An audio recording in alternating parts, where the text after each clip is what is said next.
Започнуваме со регионалните вести. Ова се настаните на денот. Во земјава потврдени 29 нови случаи на COVID-19, од кои 5 во Тетово. 700 спортски обложувалници ги отворија вратите за своите клиенти.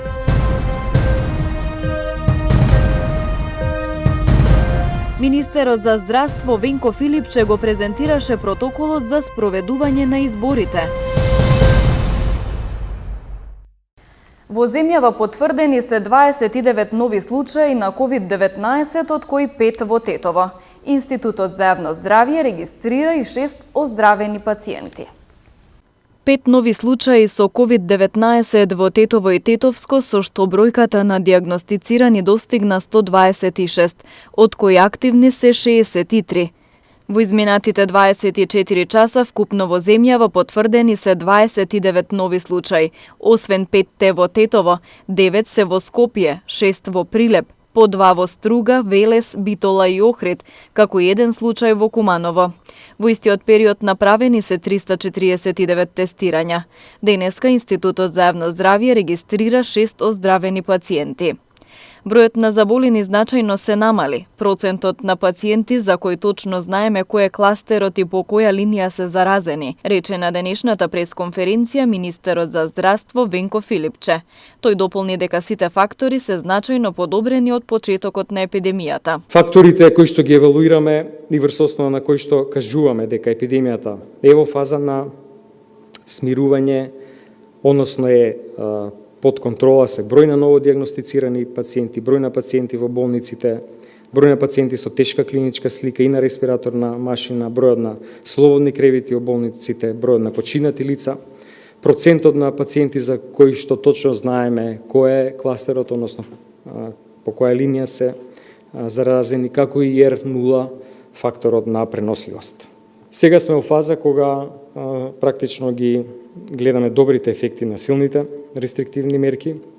Се наоѓаме во последните недели на вообичаеното траење на респираторните епидемии, понатаму фаза во која што не работат школите и градинките и имаме затворени граници, сите фактори кои што принесуваат да имаме еден мирен период. Но треба да сме свесни дека вирусот нема да исчезне во подолг временски период, не само кај нас, така се предвидувањето, очекувањата во светот, сликата веројатно ќе се смени дури од како ќе се открие вакцината и после понатаму еден период до стекнување на колективниот имунитет, што значи еден период пред нас во кој што треба да научиме да живееме со вирусот. Фактори кои што може да влијаат на влошување на епидемијата, отворањето на границите, патувањето надвор и враќањето назад од земјата на нашите граѓани, влезот на странци, после отварањето на границите и почеток на школската година, покасно во есента и појава на епидемија од сезонски грип. Купната бројка на ковид диагностицирани во нашата земја од почетокот на епидемијата изнесува 1723. Бројката на оздравени пациенти е 1235, на починати е 95, а во моментов бројот на активни случаи во земјата изнесува 393.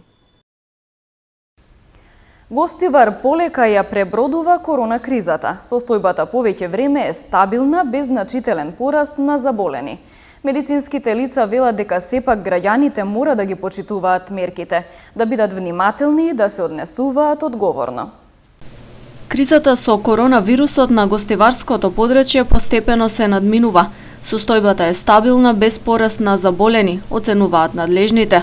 Од вкупно 19 диагностицирани лица со коронавирус во трите општини од регионот, Гостивар, Врапчиште и Маврово Ростуше, 14 се оздравени. 2 случаи завршија со смртен исход, а моментално како активно заболени се водат 3 пациенти. Сега може да се каже слободно дека сме задоволни и дека состојбата е стабилна. Го пребродивме со успех, значи целиот овој период од настанатата ситуација. Општо зето како што секогаш и знаете и ги следите, нели, изјавите наши, па и од кризниот штаб, значи општо во нашиот град и околината каде што ние го обслужуваме. Повеќе од 2 месеци болницата во Гостивар функционира под посебни мерки за заштита и само за итни и неодложни пациенти. Јакупи вели дека очекуваат во наредниот период да се почне со нормализирање на работата на сите одделенија и болнички амбуланти. Веќе се направени програмата и планот како ќе продолжиме понатаму во некој нормален режим на работа, зборувам за болницата. Се разбира дека ќе има малку рестрикции, нема да биде како одеднаш, дека пациентите и сите граѓани треба да соодветно да дојдат во болницата, како следејќи ги насоките од Министерството за здравство и Комисијата за заразни заболувања, дека треба да носат маски и така натаму, не само тие, и вработените. Последниот случај на оздравен пациент од Гостивар е во официјалната статистика на Министерството за здравство од денеска. Како општина, Гостивар е без нов позитивен на корона 20 на дена. Милионски суми се загубени со неработата на спортските обложувалници изминатиот период, велат од Асоциацијата на спортски обложувалници. Се надеваат дека нивната дејност ќе се врати во нормала, откако започнаа да работат по шалтер систем. Од Сдруженијето антикоцкање велат дека државата наместо да го спаси народот од коцкање, таа го стимулира и во време на пандемија. 700 спортски обложувалници ги отворија вратите за своите клиенти. По одлуката на владата истите да работат по шалтер систем. На местото на уплата дозволено е присуство на едно лице, а забрането е служење на пијалаци. Држање физичка дистанца, носење заштитна маска и средства за дезинфекција се задолжителни. Вела дека ваквиот начин на работа ќе им го намали прометот. Меѓутоа, подобро да заработат нешто отколку да бидат затворени. Од Асоциацијата на спортски обложувалници вела дека загубите додека биле затворени обложувалниците се големи. Изгубеното не може да се надокнади. Се надеваме дека како и сите дејности, така и нашата ќе се врати во нормала. Во меѓувреме ни останува да ги почитуваме здравствените протоколи. Можеме да кажеме дека бројките се мерат во милионски суми. Загуба и за приредувачите, нормално и на приходната страна кај државата. Од Сдруженијето антикоцкање реагираат на одлуката за работа на објекти каде се приредуваат игри на среќа, наместо дислокација на спортските обложувалници и казина надвор од населени места. Властите дури во време на пандемија, кога речи се да нема спортски надпревари, стимулира коцкање. Иако ова беше време што стварно требаше да се зема лекција околу коцкањето, бидејќи еден голем број на зависници се откажа од ова болест и во време кога веќе имаме таа откажување, односно лечење од ова болест, нашата влада стимулира коцкање.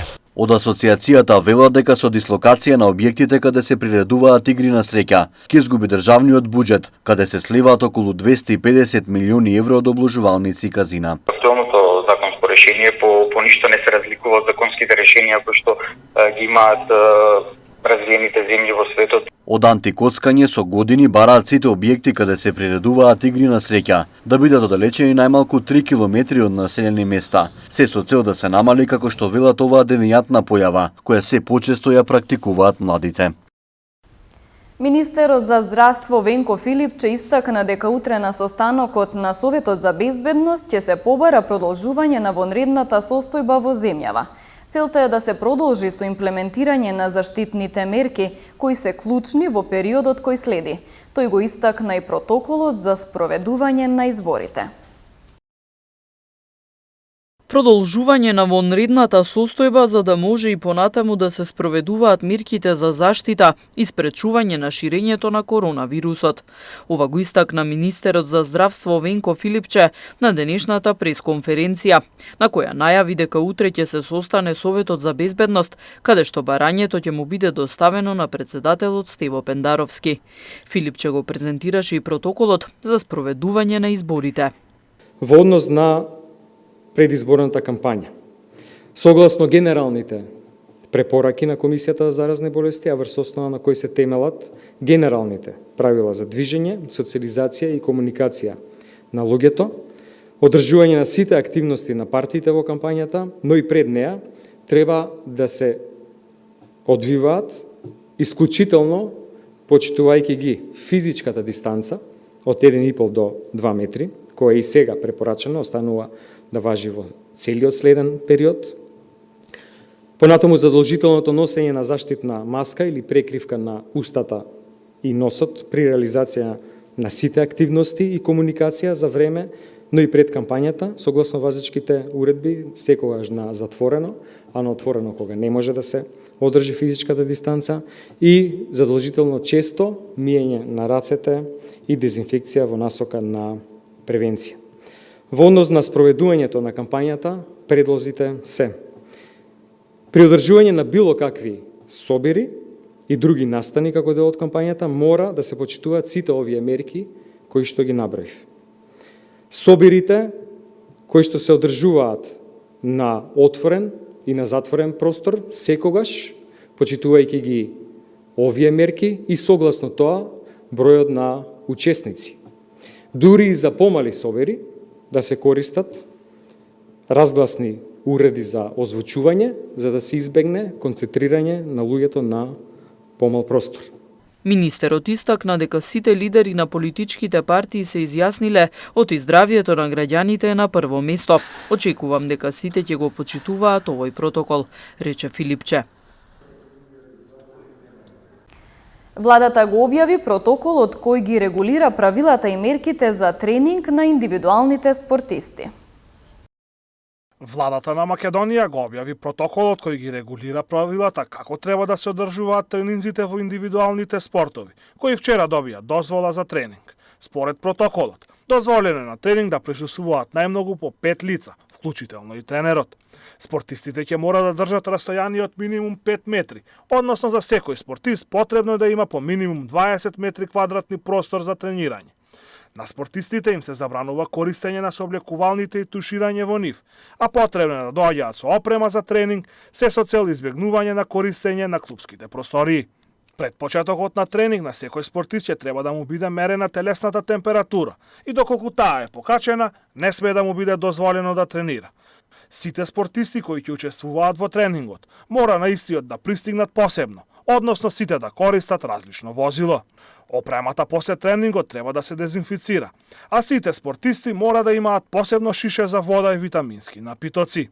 Според одлуката на владата, индивидуалните спортови започнаа со тренинг од вчера, како дел од првата фаза на намалените мерки.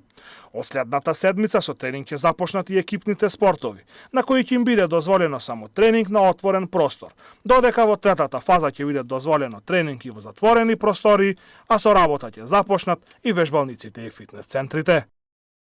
6 прекршувања на полицискиот част регистрирала полицијата во изминатото деноноќие, како и 3 угостителски објекти кои работеле. Билтен на СВР Тетово. Во изминатите 24 часа според статистиките на секторот за внатрешни работи Тетово, евидентирано е дека 6 лица, од кои 2 во Тетово и 4 во Гостивар, не ја почитувале одлуката за ограничено движење. Тие биле лишени од слобода и против нив ќе бидат изготвени соодветни поднесоци.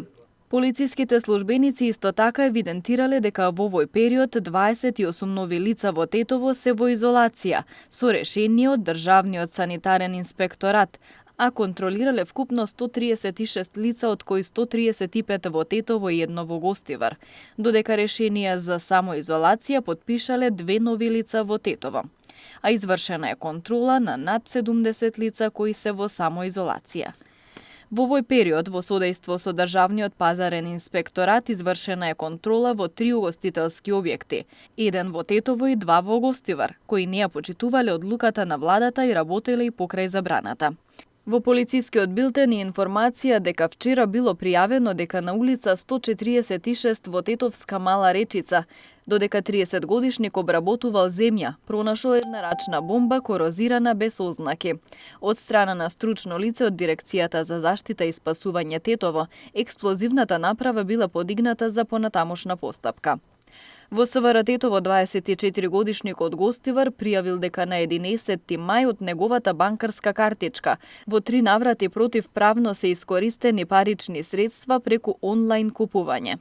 Се преземаат мерки за расчистување на случајот.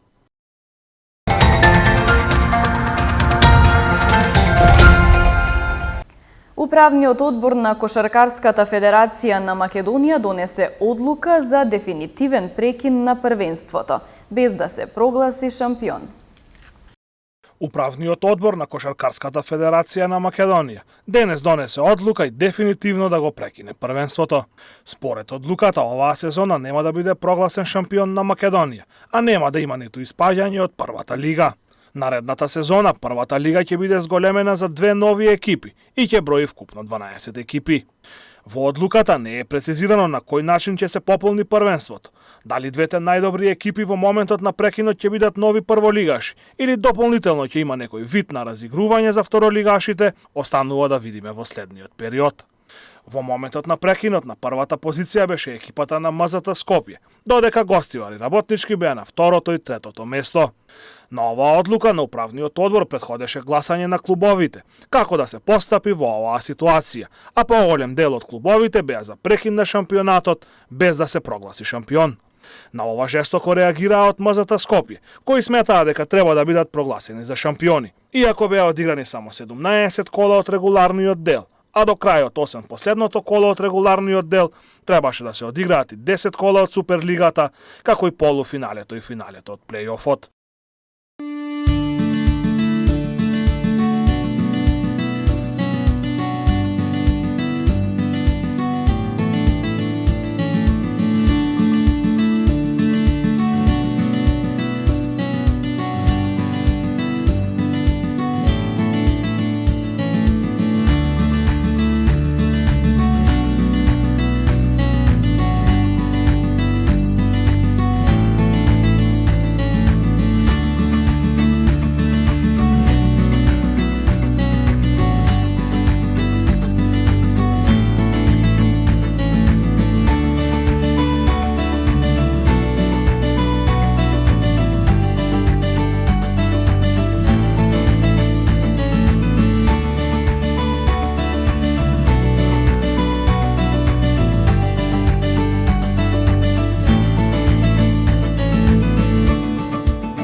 Ова беа информациите подготвени за ова издание на регионалните вести. Пријатно!